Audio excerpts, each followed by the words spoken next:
I wanted to get married, honestly, when I was 14 because I wanted to get out of the house. Like, I felt so suffocated, and I'm like, anything is better than this. I had this dream about this guy that I'd never seen before in my life. I go into John's Marketplace. As we're checking out the groceries, I look up, I'm like, wow, that's the guy from my dream. What? Yeah. Like, I need to find out who this guy is, right? Because I'm like, this is who I'm supposed to marry.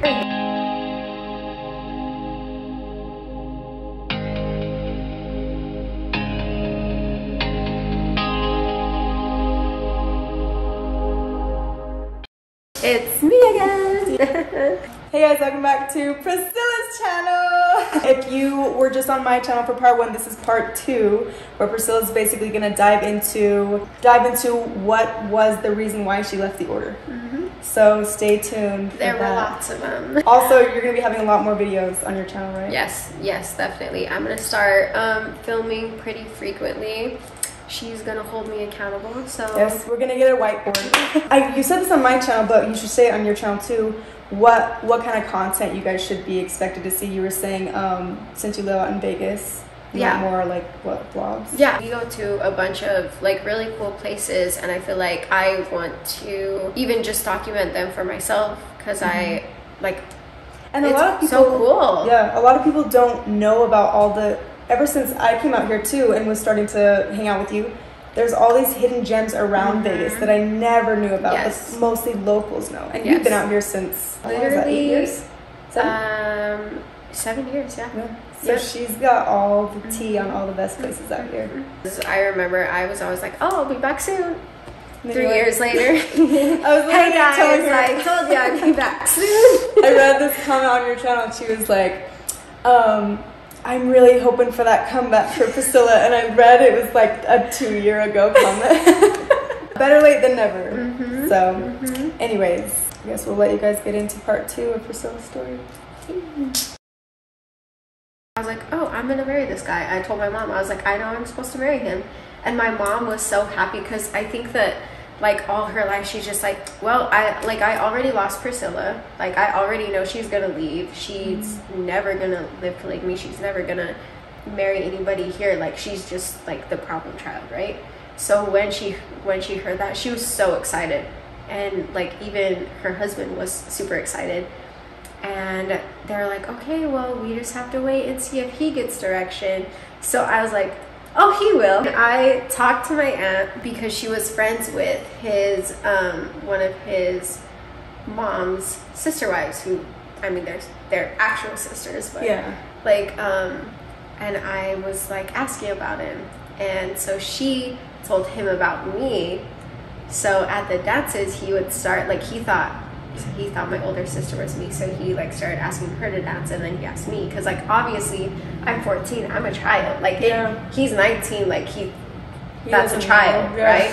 And then when he realized like I was Priscilla, then he like started asking me to dance a lot, and then like within a couple months, like I literally made this happen. Like, he went and like talked to Paul, talked to his parents, talked to my parents. Direction's really just, literally, you can have direction on anyone. Yeah. So by pushing your way into his life, he must have had a dream because it became a part of his life. And then he was like, Heavenly Father wants it. It's so crazy. I never told anybody all of this before, but so like he comes to my house to ask them for permission to talk to me.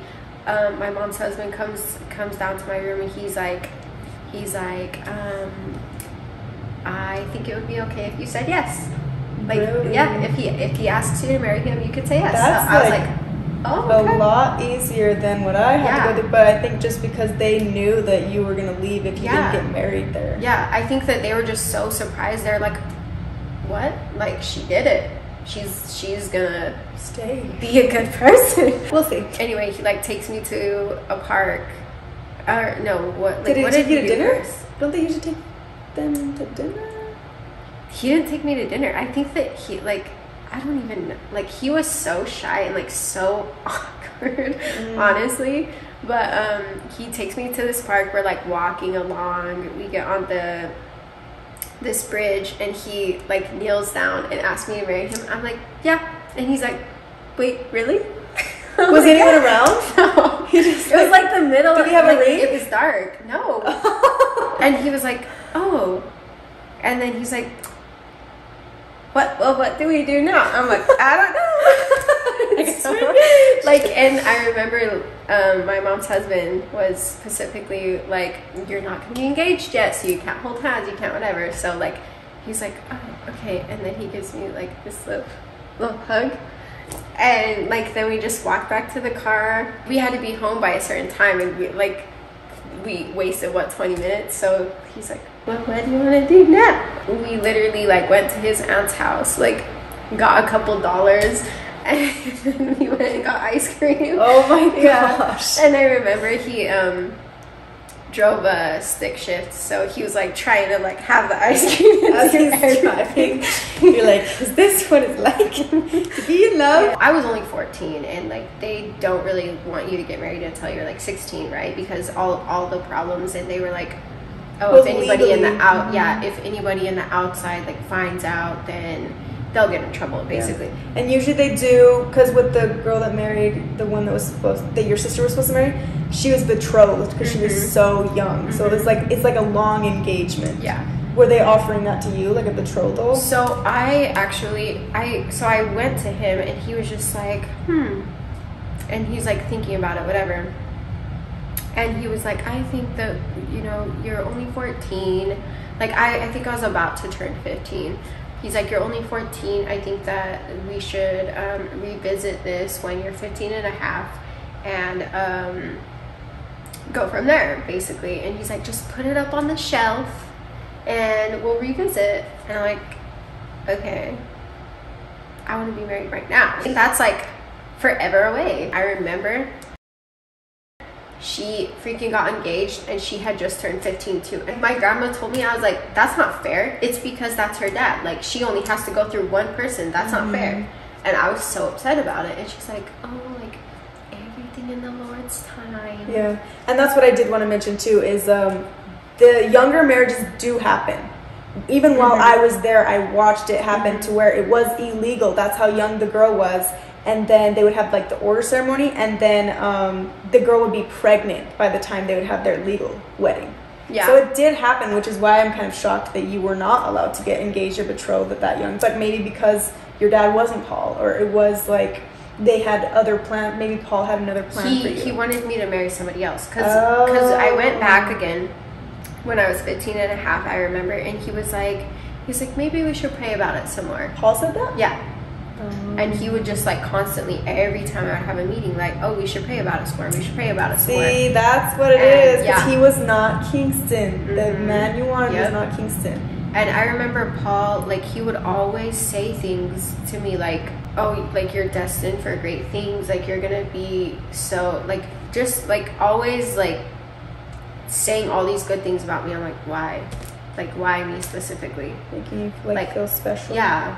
Always. And he was just like, even after I left, when I talked to him, he was like, I know you're gonna do great things, and he's like you're gonna be very successful, you're gonna do this, like, he's like, I could see it in you, and he's like, I really want you to do that in the order for the order, basically. Like, he like, it was like he wanted me to be in the order so bad just for this. And he was even saying, he was like nothing about getting married, because like, I remember my mom brought that up, like, oh, well, what if the same person, like, oh, well, how would you feel if like that, like, if she got married to him? Like, she was asking that. And he was like, oh, no, like, I don't think we need to worry about that right now. Like, he literally was like, I want you to be my right-hand person and, like, be in all my meetings with me. And I'm like, why? That's weird, yeah. Like, you were so young, too. Yeah. Like, all the time. Like, every time he would see me. And it's so crazy because I remember I was standing, even after I left, I was standing with a cousin of mine that was still in the order at the time. Or maybe still is. And he only came up to me and like gave me this huge hug, and he's like, I'm so happy to see you.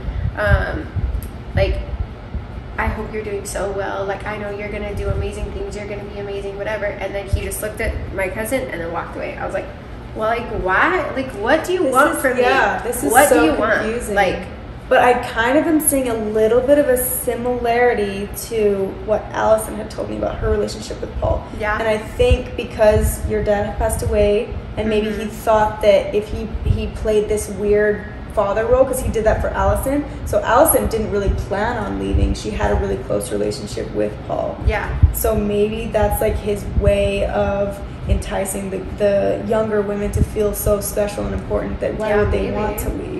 Like, maybe, I hate my dad, or I hate my mom's husband, but Paul's always been good to me, and he's the leader. Because I'm trying to rationalize it too. He never treated me like that, though. Yeah. Like, but I think he knew I was a lost cause. Because the meeting I went in with him, they asked me to step out for a second. I ran as fast as I could. Like, I never went back, and that was like so disrespectful. Oh, yeah. And I don't know if you ever did stuff like that with him, but he maybe thought that he could have a grasp on you. No, I literally, like, when I went back, I think this was the last meeting I had about marriage, right? And, like, because I knew, I was like, I'm either going to marry this guy that I'm not related to, that seems like a good person, or I'm not going to get married at all. Like, I will wait till I'm 18. Yeah. Like, I'd much rather do that. And, like, so he was like, let's pray about it. And he's like, I can tell you right now, you're going to get engaged very soon. But he's like, but let's just pray about it some more. And I knew that meant, like, not to this guy, but to somebody that I want you to marry. And I'm like, no, I'm not. And he's like, what? I'm like, no, I'm not. And he's like, just looking at me. And then I just, like, kind of started walking out. My mom's husband grabbed my arm. I was like, don't touch me. And Paul was like, how dare, like, he starts yelling at me, and I'm like, I yelled back at him, and everybody waiting for their meetings was like, what's going on? So I walked out, and he's like yelling back towards me, like, if you act like that, you're never gonna get married. I'm like, good. Paul? Yeah. Okay, wow. Yeah. Like, and then we after you left, he was still like, you could be a great thing for the order. Yes. That is like freaking with my mind. After that happened, he literally, like, came up to me one time.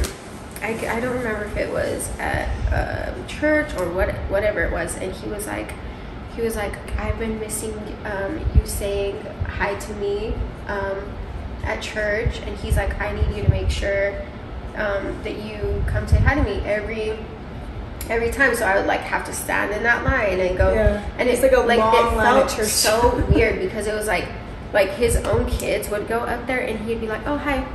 And then when I would go up there, he would, like, give me the longest hug and just, like, talk to me forever. And I'm like, and I would see his wives looking at me, like, glaring, and I'm just like, please let go of me. Does that mess with you in the head? Like, does it make you wonder, like, did he want to marry you? Did he, like, what was his... I don't know. That's what, like, I didn't ever think that, because, like, they're so much older than me. Like, I mean, I understand, like, they always did stuff like that. Yeah. Like, but... And he does have... One of his younger wives is his niece, and she's pretty young. Yeah. So it could have been a possibility. Did he... So he basically gave the idea that you were not supposed to marry the one that you wanted to marry. Yeah. Did he push one of his sons on you or anyone in his family? He literally just never even said anything. He's just like, oh, pray somewhere. What? I honestly, I only knew of, like, 2 other people that I knew for sure had, like, gone forward on me, because I never saw the list. And, like, later then my friends were like, oh yeah, like, oh, my dad went forward on you, or, like, this person. Ew. Or, like, even one time this girl walked up to me, she's like, don't ever talk to my husband, because he had, like, apparently going forward on married, or not married me. He, like, asked me to dance. Oh my god. And she was just like, she's like, you stay away from him. I'm like, ew, please tell him never to talk to me again. Polygamy is so toxic. Even the way, like, it's like, it drives the women crazy, because I talked about this in Cammy's video too. It's the same thing. The girl was like, stay away from my husband, da-da-da-da. And she's like, first of all, my parents told me that I'm not allowed to say no to him. I don't even want to be in this. And she's like, oh. A lot of it is like... You don't want my husband? Is he unwantable? I don't like him that much either. Let's both wait. weird to think about like all of the weird like turmoil that's going on in your head too, with Paul treating you like that, and then all the stuff that they hide from you. Like I remember thinking that I wasn't really lied to. And then as I got older, I was like, oh my gosh, everyone's lying to me. Yep. Like left and right, like about the whole Daniel and David going to jail, and then like all the guys that went forward on me that I had to find out through my brothers who told me that their friends went forward on me. And it's like, there is no such thing as direction. There is no such thing as the woman having a choice. Like, it's all a lie. Yeah. And with that, like, not being able to say no, that's the thing is, like, order guys, not all of them, obviously, but some of them would be so, like, uncomfortably weird. And, like, they would do things that you're just like get away from me. One time, this guy asked me to dance, and I said no. He went and told my mom's husband, Priscilla won't dance with me. She said no. He made me go and ask him to dance. So then that guy literally thought I liked him. Oh my god. Like he thought he was going to marry me, because there's no way I would ask him to dance unless I was just suddenly in love with him. Oh my gosh. So did you have a lot of married guys asking you? Yeah. And like then wives would also like just glare at you and hate you, and it's like, I promise I don't want your husband. Like, I'm just trying to be a nice person. Yeah. And also like if I say no, I'm gonna get in trouble. Yeah. Which happened. Like I wasn't allowed to say no to this married man. And I was like, there's no way I'm ever marrying him. But I knew that he wanted to marry me. And same with Cami, like the guy would ask her to dance twice, and he had already came forward on her. They made her go on a date for direction, and the wife's just sitting there like dying inside, watching it all unfold before her eyes. It's so crazy that they just like condition you and like train you into never saying no to a man. Like it takes so much in you now. Like, okay, so when somebody comes up to me and like tries to hit on me or flirt with me, then I'm like, no. Like, I obviously don't like you. Like, go away. But when it's like, let's say, when it's a friend of a friend or something like that, and they're, like, coming at you, like, it's like you're put back into that thing where, like, I don't want to be mean because I don't want to offend this friend, but, like, I want you to leave me alone. Yeah. I think it's out in the real world, it's still a problem where men kind of, because think about it, women didn't even have rights to vote like 100 years ago. It's been 100 years. It's still an issue in the world, and especially in Utah. When I left the order and I was living in Utah, I was getting kind of similar treatment by the religious men there. Like, oh, you're not like kissing my ass. But I think that coming from the order, it also it gets us into those weird situations. Yeah. Because we're acting the way that those predators like, and those narcissistic men like, and they prey on us, and they can see it. So I caught myself getting into weird situations at work, and getting into too deep connections with people that were very like narcissistic, that I didn't know how to like back out of it after that. Especially because we're also teenagers when we left. Yeah. So it's like, the order really kind of sets us up for failure in that aspect.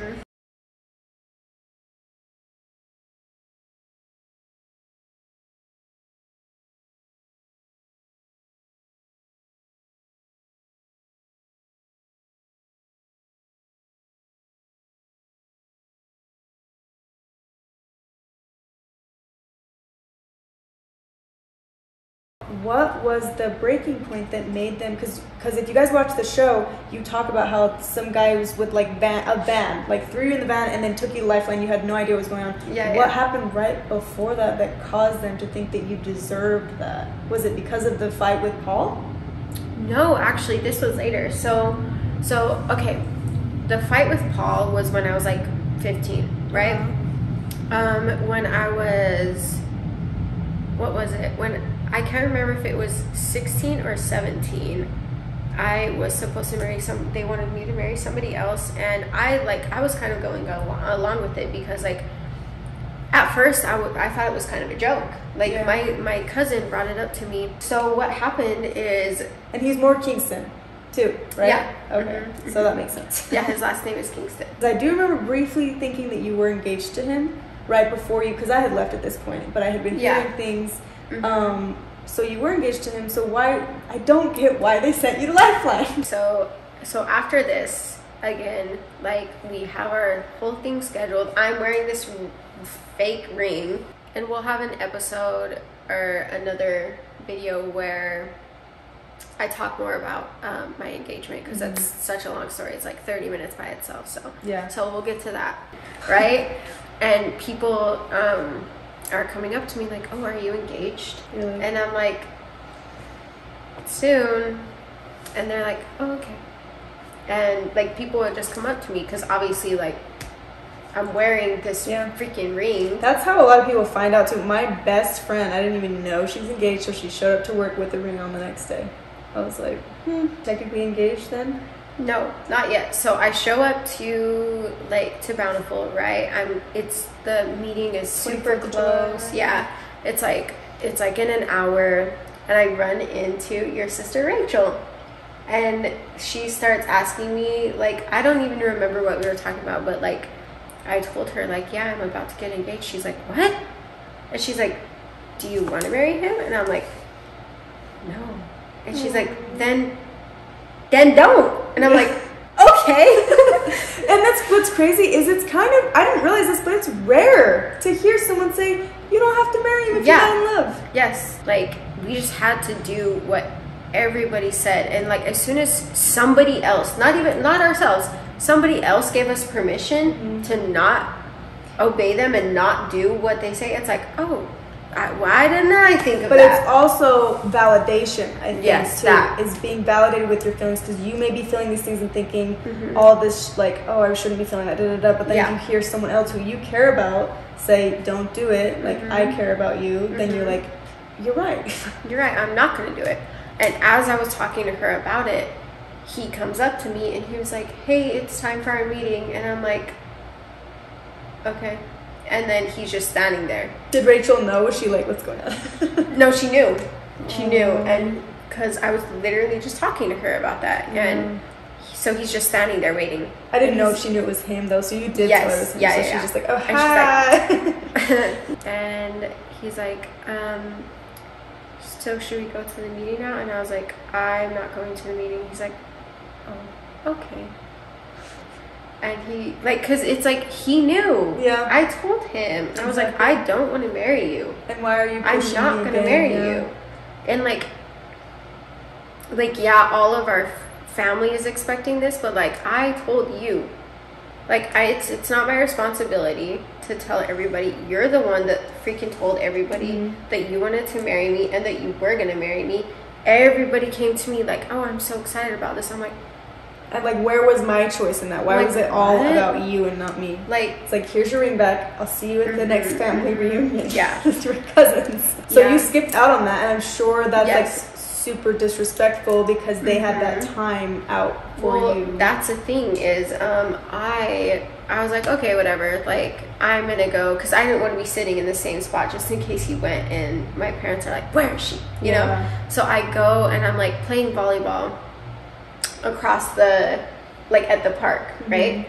And my younger brother comes up and he's like, hey, mom's looking for you. You're supposed to be at your meeting. And I'm like, I'm not going. And he's like, well, like, you tell mom that, like, she's really upset, she's crying. I'm like,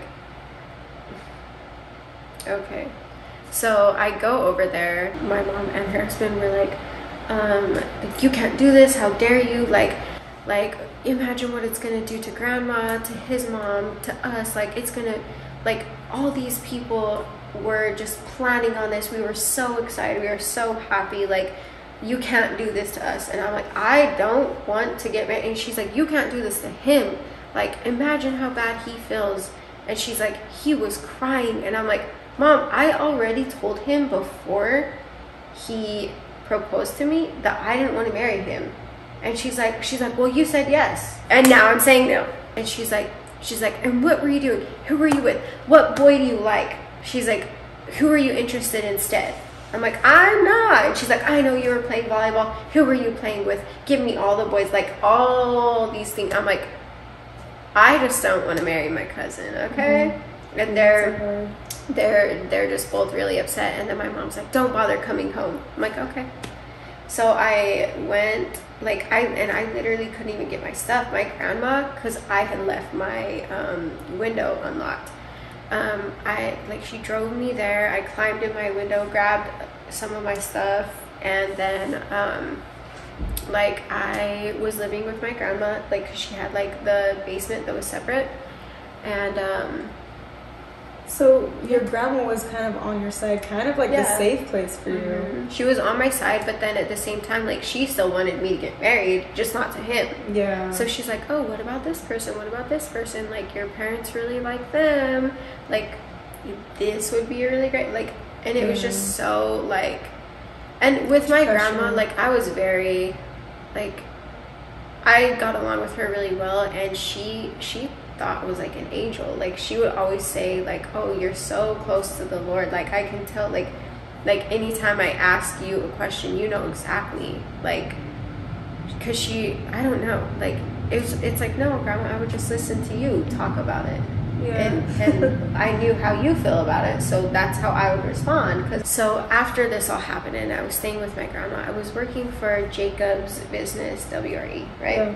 Well, I was working at the trucking company, ATCO, and so our office was here. Across, like, the hallway was UFS, and there was this this guy that worked there, and his wife was a life coach, and Jacob hired her because he had gotten very into, like, fitness and health and all of that, and, like, he like provided salads for his employees and, like, a free gym membership and, like, a life coach if they wanted it. So I started going to her, and she was kind of like, she was talking to me and trying to kind of, like, gauge where I was at. When she finally realized, like, I was part of the group but I didn't believe in it, she was like, okay, I was wondering, because she's like, all of them look like each other but you don't look like them, but you're very young, so I couldn't decide if you were one of them or you married one of them. Oh yeah, like, they're my cousins, but I'm totally not, like, I don't believe any of that, like, I can't wait to leave. And she's like, really? So she started talking to me about it, and she was like, I know somebody that has a safe house. And she told me, she was like, why don't you every day bring a small bag of clothes that nobody's gonna notice, or like a couple things that you want to take with you, like just something every day. And give it to this other coworker. She was a really good friend of mine, but she also, like, she was older and had kids my age, right? And she said, give it to her every day. She'll hold on to it. And she's like, in 2 weeks, you are going to walk to this, you're going to walk down the street. My husband's going to pick you up, and he's going to drive you to this, the safe house. And it was crazy because I'm like, oh, I'm leaving in 2 weeks. So I did it, like, every day. I, like, packed something and I, like, gave it to her to hold. Okay. I did that every single day before the escape or whatever. I hung out, or I feel like I could say his name because he passed away. Or we could just, to make it easier for people, one of Paul's sons that was your age, right? Yeah. So one of Paul's sons, that was my age. I, like, grew up with him from school.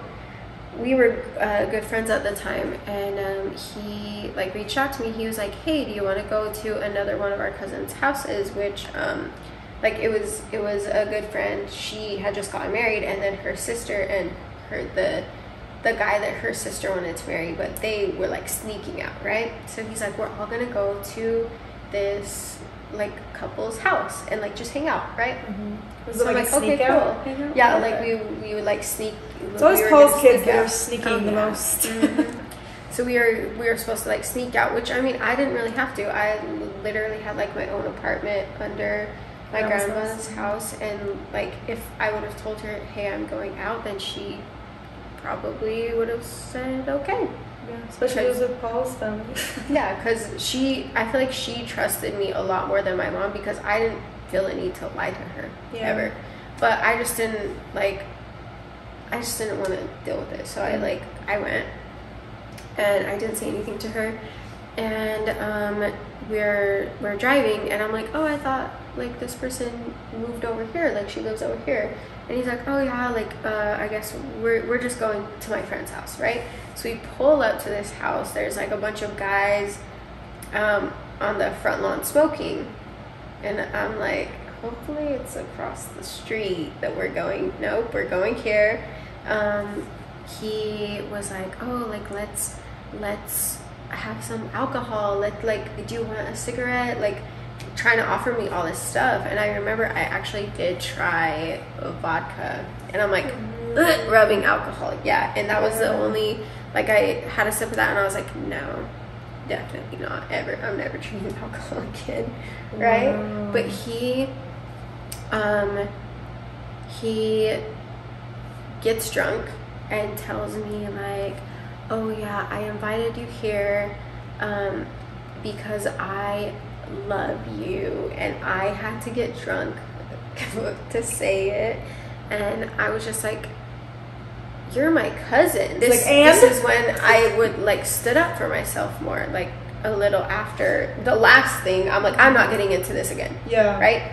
I'm like, we're cousins. Like, I thought we were hanging out as cousins. And he's like, what are you talking about? Like, oh, you were leading me on, like you came out with me. I'm like, yeah, you said we were all hanging out, which we all hung out as a group. Like, it's like 3 girls and you. I didn't think that I was, like, what?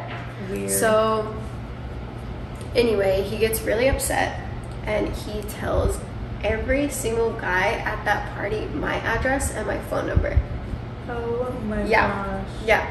And they show up at my house the next night, and they call me, and they're like, if you don't come out right now, we're gonna knock on the front door and tell them that we know you and that you were at our house yesterday, and like you're gonna get in a lot of trouble because that cousin of mine told them all of that. And I, like, it's so crazy. Like, I was so scared to get in trouble, because like, why do I know these guys? Why was I ever around these guys? Right? Like, but it's like you're more afraid of the trouble that you could get in from like your authority, yes, than going with these random guys. Yes. So like in my head, like what my grandma was gonna think is like how does she know them? How could she like, you know, like it was gonna look like whatever, like way right? worse than it was. Yeah. So I went with them. I got in their car, Amanda. Oh my god. And like, luckily nothing bad happened, but it was literally like, okay, so the one guy like dropped everybody else off. There was like two girls and 2 guys. He dropped them off, and then he was just like driving around forever talking about how much he likes me, like how he wants to be with me. Like he's like mid-20s at least. I'm 17. So now it's just you and him in the car? Yes. Okay. So he's like driving around. It's like 5 in the morning at this point. My grandma gets up at 6. And I'm like, I really need to pee. And he's like, okay, we'll stop at a gas station. I'm like, I just want to go home. And he's like, no, like, and I'm like, please take me home. Thinking back, like, I can't believe he just took me home. Like, I can't believe nothing bad happened to me. And that I literally chose that. Like, I feel like I was like I wasn't naive. Like, I knew stuff like that happened. But it's like, why did I think that was a better idea than getting in trouble from my grandma? Yeah. Like, I think in the moment it was just so scary and it happened so fast. So yeah, that happened, and I was like, no, I think that was like a week before I was supposed to leave. And I called them. I was like, it needs to be tomorrow, because they knew my address. I was so scared that they were gonna show up again. I was like, I need to get out tomorrow. Like, I got like one more bag of stuff, like gave it to her at the end of the day. Like, I just walked down here. The guy picked me up, drove me all the way to It was called Grantsville, like by Tooele, Utah. Oh, okay. And the house was there. I was staying there for about 3 weeks, and my mom was like, so your grandma just noticed you were missing? Is that how it happened? So what I did, like I think she noticed I was missing, and she was really upset at first, but then she like came around, obviously, eventually. But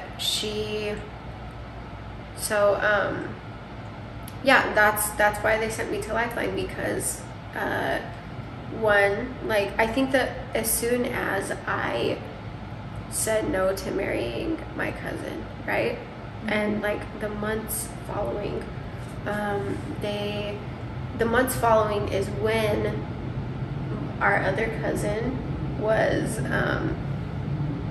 taken there. Oh, to Lifeline. Yeah, so she was taken there, and she was like getting better and like complying more, saying like, oh, now she wants to marry who they want her to marry. She loves her dad. She's like doing all these things that are right, you know? And so they're like, perfect. And so Daniel Daniel told her parents about it, and her parents told my parents about it. And wait, at this time, are you still at this safe house in Grantsville? Yes. Okay. So I think that they were conspiring while you were like ran away. Yeah. Yep. As soon as I ran away, they started being like, okay, like, well, that's not happening. So they and I filed for emancipation and everything. So they helped you file and all of that? At the safe house. Wow. Yeah. I like applied for a job. I filed for emancipation. I literally, because the only amount of money that I was able to get at that time was like $300 or something like that, because I was slowly taking it out, and like I didn't have you at the office anymore. So I had like $300. I filed for emancipation. I was applying for a job. I'm trying to get my life in order to be able to like be free of them. And my mom messaged me one day. She was like, asked me if she could have lunch with me, and like then she would never talk to me again, basically, like one last lunch, and then like you're never gonna see me again, because she always told me from a young age that if I left, like I wasn't gonna be her daughter anymore. So I was like, you know what, like I do want to see my mom one more time. So I went to her house with my older sister. Like she drove me there, and I was like, as long as your husband's not going to be there. Yeah. And she's like, no, it's just going to be me. And then so we're there, and I'm eating. My mom's not really eating, and she keeps going like from the kitchen to her room, like back and forth, like most of the time she was like back there, right? And then I turned to my sister, and I'm like, this feels kind of weird, we should go. And she's like, yeah, you're right. And then her husband shows up, my mom's husband. And so I'm like, definitely, like my phone was sitting on the table, right? And I saw him like kind of like looking at it, like gonna grab it. So I like snatched it. I was like, nope. And I like, because I always hid it right here, I like put it there. And then they both go to the room. So I'm like, yeah, like we should leave. So we're getting ready to leave, and the doorbell rings, and they open it, and they just say like, oh, we told them that they can take you. Your mom opens the door and says that? And so who are these people? You like, didn't recognize them, right? No. Okay, so at the time, the cousin that was in Lifeline, before she went in, she was dating this guy, and he was my friend too. And he was like updating me like, oh, I found her, I found where she's at, like she's at this like rehab center, like she's not able to leave, like she's under surveillance all the time, like just basically telling me about it. So when these people came in the house, I knew exactly what was going to happen to me. So I was like trying to, because they came in the front door, and I'm like trying to like escape out the back, but they have like 40 locks, it feels like a chain, a lock, a lock. And so I'm like trying to do that, and then like they're coming, so I'm like running around the table. They corner me, they grab me, I'm like trying to get away, and then they're like, either give your parents your phone now, or they're gonna give it to them from the place. So I gave it to my older sister, and I was like, call the guy that's in charge of the safe house, like please tell him where I'm going, like. And your sister had no idea that she's crying. And she's telling me, she's like, I'm sorry, I had no idea, like it wasn't me, like I had no idea they were gonna do this. And like, because she was so scared that I was gonna think that like this was her. Yeah. So, and then she told him, she's like, you can't do this to her, and she's just crying so much. And I'm like just like, find out where I'm at and find me. Yeah, I'm like, please tell them. And this was 5 days before my court date for the emancipation. Oh my god. So yeah. Did your mom know that there was that you were getting emancipated, and maybe that's why she was like, hey, can you meet up with me for one last time? Mm-hmm. Oh, okay. Mm-hmm. So all the pieces are coming together. Yeah.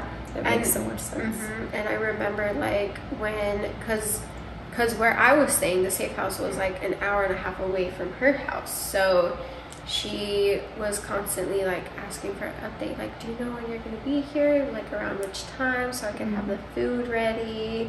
And she would be like, oh, how far away are you? Now it makes sense, but at the time, like, why is she? Like the first part of me sitting in Lifeline, I was just like, yeah, okay. Really upset. Wow. That's why they sent me to Lifeline. For the viewers who don't know, do you want to explain what Lifeline is? Yeah, so Lifeline is a rehab center for minors. So parents like would send their kids there if they're like doing drugs, alcohol, they're like acting out, sneaking out, like being like acting out sexually or whatever. Like it, like these were all the problems that I would see there. Like they're like suicidal. Juvie kind of, or no? It honestly, like I feel like it's crazy because when you watch shows like in prisons and stuff, I feel like they can do more. Whereas like in Lifeline, it's like you're not allowed to have shoes because they don't want you to run away. You're not allowed to stand up unless somebody has their hand on your shoulder. It's called the shoulder phase.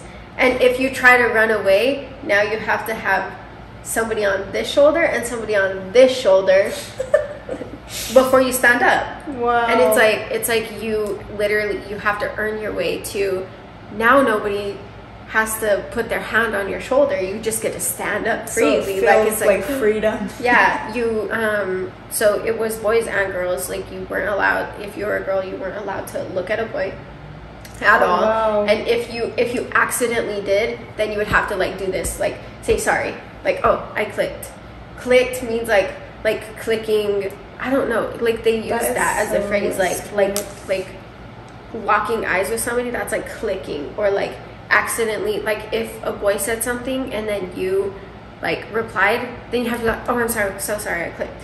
Oh my gosh. You have to like catch yourself. It seems like easier to just have the women in one side and the men in one side. And yeah. They don't have to worry about that. Uh-huh. But yeah, so Lifeline, Michelle talked about this too previously. She helped do research for what her dad told her was, we need you to find a place where we can put order members, like basically a facility to put order members that are acting out, and to do the research on the facility so that we can know that they're not going to ask questions. And Michelle did the research and found Lifeline.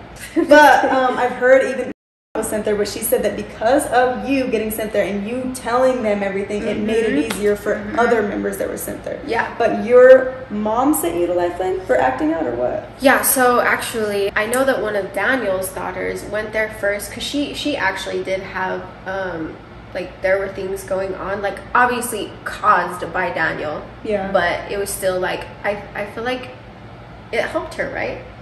I think so. I know that she was more suicidal, but it was because they were trying to force her to marry her sister's husband. So I feel like obviously like all that was caused by her parents, but it did help her. And I think that like Daniel was like, oh, perfect, like it'll just whip him into shape.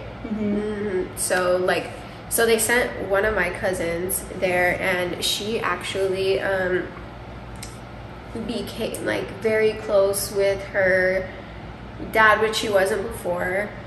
She like started wanting to be in the order. She wanted to marry who they wanted her to marry. Like she was just fitting right into where they wanted her to, because she when you're in there, it's like you have no access to the outside world. You don't know anybody there, and the only people that you see that you know, like you literally miss the real world and your family in reality so much that it's like who you want to hold on to the person that is there, that you know. So like it was always her mom and her dad, right? And like obviously at first she's so upset that she's there, like why would you do this to me, right? But then like slowly she started being like, oh, I'm so sorry, because they do this thing where every time you see them, they would have like this weekly family group thing where you, for 7 minutes, you just apologize, like, and you have to be specific, like, I'm so sorry, this one time when I snuck out and I did this, and like that was really wrong. What would I happen apologize. if you were like, I'm sorry that you guys are so controlling, it made me have to run away? So, I wanted to be like that, okay, because at first I was like, you know what, I really do have things to apologize to my mom for. Like, I'm so sorry for being so hard to handle, like things like that.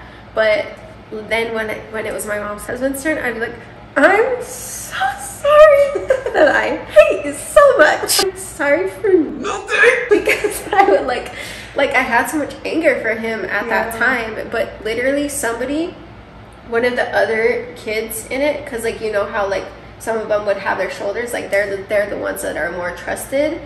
They would sit in and listen.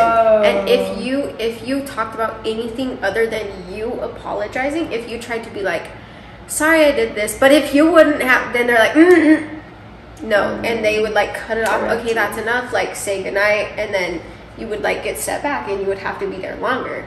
So you had to like stick to like, I'm like just apologizing for 7 minutes straight, like about all these things, and every week 7 minutes, like constantly apologizing. And it's like that like breaks them down. It's like, you know what, maybe I am the problem, because I have all these things to apologize for. Like I was literally digging, like, I'm sorry, when I was 4 I broke something, like it was literally like you were digging to every little thing you've Did ever they ever have done to wrong. apologize to you for anything? Yeah, so they would do these like little meetings, but then they would also, I think it was like once a month, they would have a family therapy session. And they would give you a chance, like me a chance, to say like all the things I'm upset about, like all the things that they did wrong to me. And it was so crazy, because I had never been in a situation where I was able to voice myself and how I felt and how they made me feel without like being shut down. And it, like as soon as I would start talking and be like this is the way that you made me feel, then like my parents would want, well you did, and then my therapist would be like, be quiet, you'll have your turn. And I got to literally like voice like you literally made me feel worthless. Like this is how you treated me. And then they got to respond when I was done, and they'd be like, well, this is how I saw it, and I'm so sorry. I had no, like, my mom cried so much, and she like, honestly, I feel like I'm glad I went there now, because that helped our relationship so much. Like I was prepared to literally never talk to her again. She told my therapist, she's like, yeah, after she leaves I'm cutting her off. Then my therapist is like, why is she here then? Like, and she's like, because she like they wanted me to like realize that I was like being such a bad person, such a bad child, and I just needed to like get in line. That's so interesting. I feel like we're like 2 hours in and you're getting a little bit drained from this entire story, because it's a lot of trauma. Yeah. So if you want, we can end the episode here, and then Because when everyone watched Escaping Polygamy, I had known and heard about you wanting to leave after the whole Lifeline thing, right? Oh yeah, really? Yeah, no. I know a lot of people don't know that I actually, like, I had tried to leave multiple times. Yeah, I didn't know about that safe house that you were just talking about. Like, and I feel like you were pretty good at, like, keeping your mouth shut. Yeah. At least to, like, you were smart about who you told. I learned because actually the same friend, my best friend, when I was working at Standard, actually, literally this was when I was 15. When I knew that, first of all, like, Paul would never let me marry that person. Then a few months later, I was like, you know what? Like, why? I don't even want to marry this person at all. Yeah. Like, I feel like I just wanted out of my house so bad, right? Mm-hmm. So I like came to terms with like the fact that I didn't want to marry this person, and then this person was like trying so hard, like, no, just hold on, just wait, like it's gonna work out. I'm like, I don't want to marry you. Yeah. Like, I'm sorry, but go away. Mm-hmm. Basically, like, I feel really bad with how I acted, because I was like, leave me alone. But it's like you had to be like that, or else you were just gonna be like a doormat and end up getting married in a situation that you don't want to be in. So it was that, like, after that happened, I was like, you know what? Like, I don't want to get married at all. I just wanted to get out of my house. I wanted to feel like I was in control. Yeah. And I just need to leave, because that's the only way I'm ever going to be happy, is if I leave.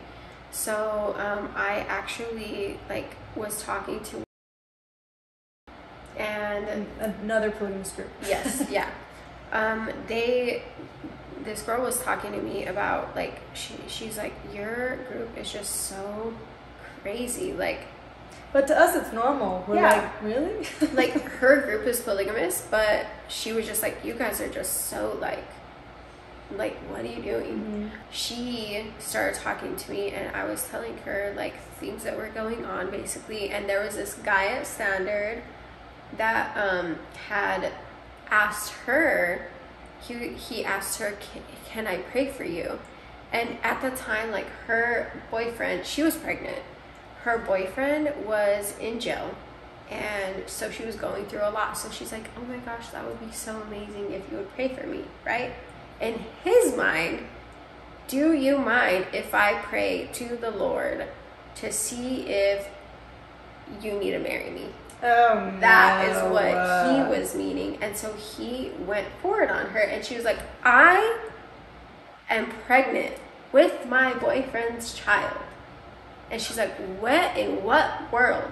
Yeah. And because he had made her his assistant. So after that happened, he, like, moved her to a different position and made me his assistant. So she told me, she was like, no, you're, like, he's gonna try to marry you.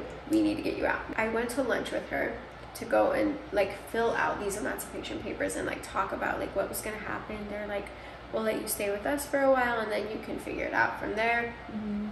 And I had told my best friend, and she called and told my mom and grandma.